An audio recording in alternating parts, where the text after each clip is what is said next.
მოგესალმებით მეგობრებო, ძალიან დიდი მადლობა რომ აქ ხართ.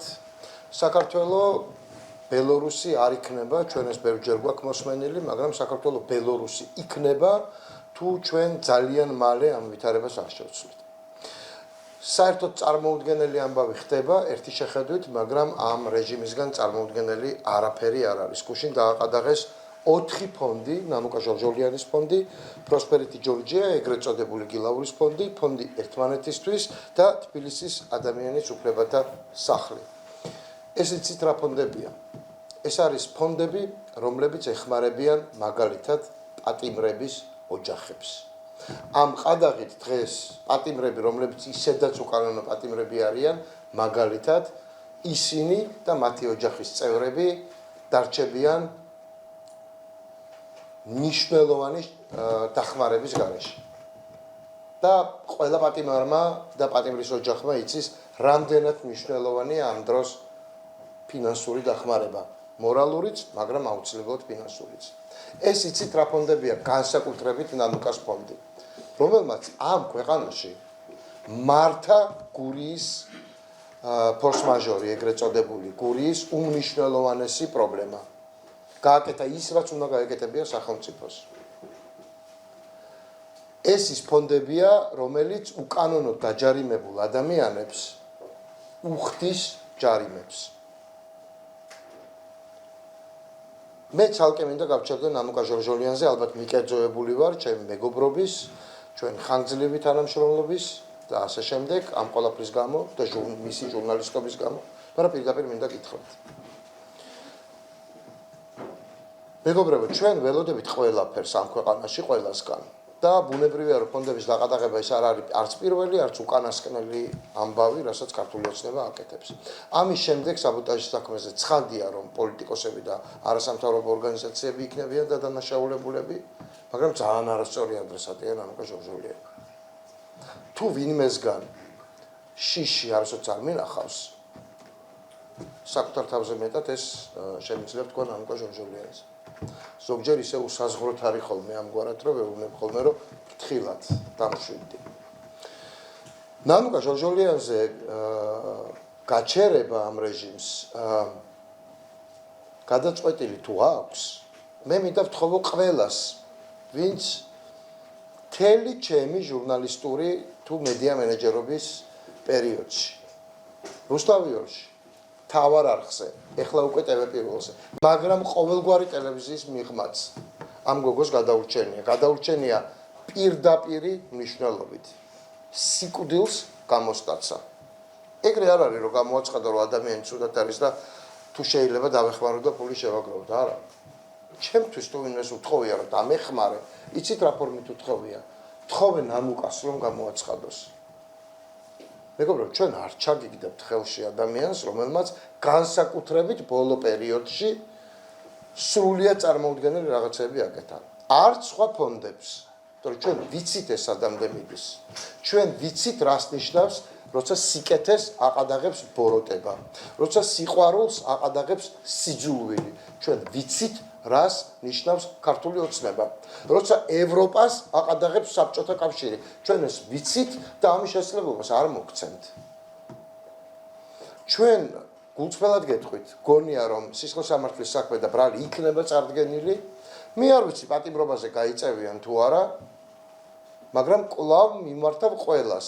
მე აქ არ გამოვდივარ მხოლოდ როგორც პოლიტიკოსი, მე გამოვდივარ როგორც ნანუკას ჩემი ყოველ შემთხვევაში პრეტენზიით ახლო მეგობარი და ადამიანი, რომელსაც ის და მისი ოჯახი ძალიან უყვარს. ჩვენ არ მოგცემთ ამის შესაძლებლობას. თქვენ უკვე გადახვედით არა პოლიტიკურ ფიგურებზე, არამედ პოლიტიკური მოტივაციით საზოგადოებისთვის ძალიან მნიშვნელოვანი ადამიანების განეიტრალებაზე. გამორჩეული ჟურნალისტების, გამორჩეული ქალების, მათ შორის და ესეთია ნანუკა და გამორჩეული მოქალაქეების. ჩემთვის შოლოვანია, ჩემთვის გამორჩეული მეგობრის. კვლავ ჩვენ ასე თუ გაგრძელდა ვერ გადავიხდით მოქალაქეების ჯარიმებს, ჩვენ რა ფონდები, რომლებიც ამას აკეთებდნენ, ვერ დავეხმარებით პატიმრებს და ჩემთვის როგორც ყოფილი პატიმრისთვის და ნუ ვარაუდობ, რომ ამ საქმის გამოცხადების მერე ჩვენთვის როგორც მომავალი პატიმრებისთვის ეს არ არის უბრალო ამბავი და ჩვენ მაგალითად ღმერთმა დაგვიფაროს და ასეთი რამ რომ მოხდეს, როგორც გურიაში მოხდა. უბრალოდ კოორდინირების მექანიზმები აღარ გვექნება.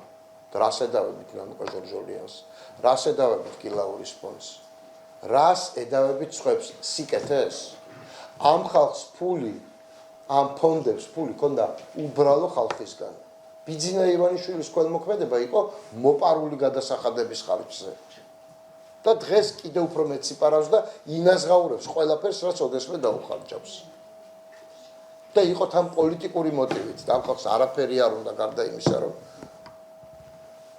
დაეხმაროს საქართველოს მოქალაქეებს, რომლებიც მიტოვებული არიან და დაჩაგრულები არიან სახელმწიფოს მიერ. არ გამოვა ეგ ამბავი. ჩვენ ვიზამთ ყველაფერს, რომ სიკეთე მიზეიმოს.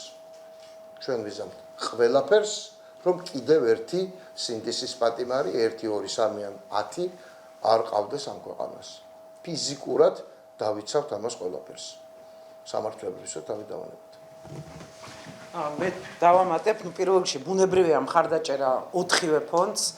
მაგრამ მე ხაზი მინდა გავუსვა იმას, რომ საბოლოო ჯამში მსგავსი ფონდები, მსგავსი აქტიურობა, რომელიც უკავშირდება ნანუკას ფონდი იქნება ეს, გუგა ხელაიას ფონდი თუ ორი დანარჩენი ფონდი, ეს არის ის ფასეულობები, რაზეც დგას ჩვენი სახელმწიფო, ჩვენი ეროვნული ბრძოლა თავისუფლებისთვის. იმიტომ რომ ვერც ერთმა რეჟიმმა, ვერც დაჭერით, ვერც ცემით, ვერც დაშინებით, ვერც ზარებით, ვერაფრით ვერ დააშინა ჩვენი მოქალაქეები, იმიტომ რომ ამან ავტომატურად გამოიწვია უდიდესი სოლიდარობის მოძრაობა.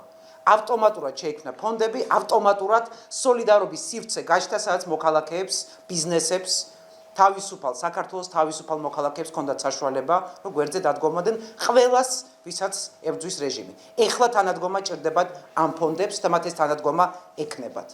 გარდა ამისა, ჩვენ უნდა გვესმოდეს, რომ რეჟიმს მიუხედავად იმისა, როგორი ძალის დემონსტრირებას არ უნდა აკეთებდეს, რეჟიმს ეშინია ჩვენი ერთობის, ჩვენი პროტესტის და ჩვენი სოლიდარულობის. ამიტომ გარანტიას გაძლევთ, რომ სოლიდარულობის და თანადგომის ფორმები იქნება მოძებნილი, როგორც ამ ფონდების მიმართ, ნანუკას მიმართ, ასევე ყველა იმ პროტესტის მონაწილის მიმართ, რომელიც 111 დღეა უკვე იბრძვის საქართველოს ევროპული მომავლისთვის.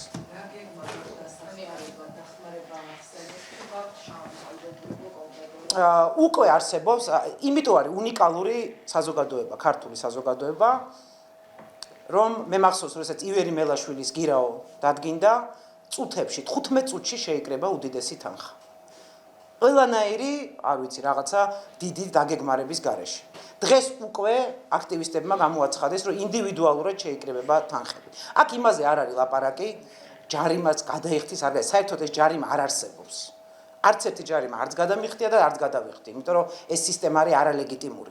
ვიღაცები არც იხდიან დაყადაღებულ მდგომარეობაში ცხოვრობენ, მაგრამ აქ არის მნიშვნელოვანი, რომ თუ სისტემას გონია, რომ ნანუკას გაჩუმებით, ან რომელიმე სხვა ფონდის გაჩუმებით, სოლიდარულობას, თანადგომას გააჩერებენ პირიქით.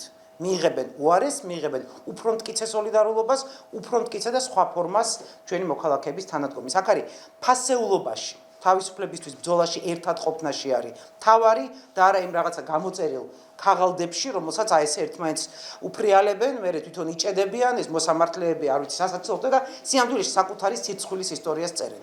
პოლიციელებიც, მოსამართლეებიც, რომელიც ამ ჯარიმებს წერენ. მე მარტივად ვიტყვი, რომ ჯერ მან ნანუკას გაჩუმება ეხლა ისე ჟღერს თან, რომ რა ვიცი ხა ვინმეს თუ ესმის უკანასკნელი 10 წლეულები საქართველოს არა მხოლოდ ჟურნალისტიკის ისტორიის, არამედ ზოგადად საქართველოს ისტორიის მიხვდება, რომ ეს ახლა ძალიან სასაცილო ამბავია, მაგრამ კიდევ ერთხელ გეტყვით. არა მხოლოდ ფონდები და ურთიერთმხარდაჭერა. ჩვენ უნდა ვაჩვენოთ, რომ ადამიანები, რომლებიც ჩვენ გვეხმარებოდნენ აქამდე, ეხლა მათ დავეხმარებით, როცა მათ ჭირდებათ. და ნანუკას ეს ჭირდება, რამდენიც არ უნდა ამტკიცოს, რომ არ ჭირდება და დღეს ბევრი ვიჭუბეთ ამას სხვათა შორის. რომ საერთოდ ჭირდება, ჩვენი რა გზნობს თავს, ყველაფერისთვის მზად არის, ამ შემდეგ ესე არ არის. ყველას ჭირდება მხარდაჭერა. მე მინდა გთხოვოთ ძალიან. ამ ფონდებიდან პერსონალიზირებული ყველაზე მეტად არის ნანუკა. ვისაც ის დახმარებიათ. ეხლა მას ჭირდება დახმარება. ის შეიძლება გახდეს უკანონო პატიმარი. არც მეტი, არც ნაკლები ამ ქვეყნის გამორჩეული ქალი, დედა და ასე შემდეგ. არ შეიძლება ამის დაშვება. ნებისმიერ ფორმატში მის სახლთან, რა ვიცი, სამართალდამცავ ორგანოებთან თუ ვინც არ უნდა იყოს, ყველა შემთხვევაში უნდა დაუდგეთ მას გვერდით. გამორიცხულია, მეგობრებო, არ შეიძლება სიმბოლოები წაგვართვან და ნანუკა არის სიმბოლო იმისა, რომ სახელმწიფო როცა არის ანტიხალხური დაეხმაროს ხალხს. როცა არ აგვარებს გაჭირვებული ადამიანების პრობლემას დაეხმაროს ხალხს. არ შეიძლება სიმბოლოების მარტივად დათმობა. ჩვენ ეს არ უნდა დავთმოთ. ამ წუთში ნანუკა საქმე არ მიმდინარეობს. ჩვენი ტესტია ეს. გავუბედავთ თუ არა, შევძლებთ თუ არა. არ შეიძლება სხვანაირად.